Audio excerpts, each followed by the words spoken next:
So ayun, gumawa po tayo ng sample. Ito po, nakapinish lang po ito ng water base. So mayroon po tayong pinturang water base na pangkahoy. So yun po yung ginamit nating primer at aqua glossy naman po sa ating base color. Ayan, so parehas pong water base po yung ginamit po nating pintura para po makapag-haspi po tayo. So ito pong ginamit nating haspi is acrylic color po ito. Water base lang din po ito. Ayan, so acrylic color, latex color, ayan, isa lang po yun. So yun po yung gagamitin natin yung pang haspi. Ayan, ayan, nag-ispat lang po tayo ng dark color para po magkaroon ng highlights yung ating ginagawang haspi. Ayan, so nagtimpla lang po tayo dito ng rose sienna at saka po burnt umber para po makagawa tayo ng haspi. So patutuyuin lang po natin yan at pagkatuyo po magta-top coat na po tayo. Ayan.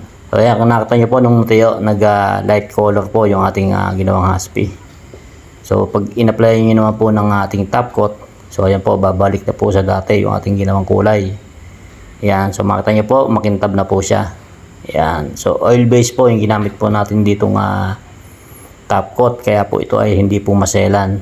So pwede nyo pong i-apply ng brush. Mas maganda po, paint brush po pang apply nyo para po mawala po yung balat suha. Pagka po kasi roller, nagkakaroon po ng balatsuha yung ating top coat. Ayan, so 2 hanggang 3 coats po yung gagawin nyo pong top coat po dyan. Kailangan lang po kada apply, tiyo na po yung ating ina-apply na top coat. Ayan. So ito po, may katagalan po itong matiyo yung ating top coat po na to dahil oil base lang po ito. So matagal po talaga matiyo ito. So ito po yung ginamit natin top coat dito. Ayan, clear gloss varnish. Ayan, so yan po yung ginamit natin dyan. Gawa po ng nipon yan.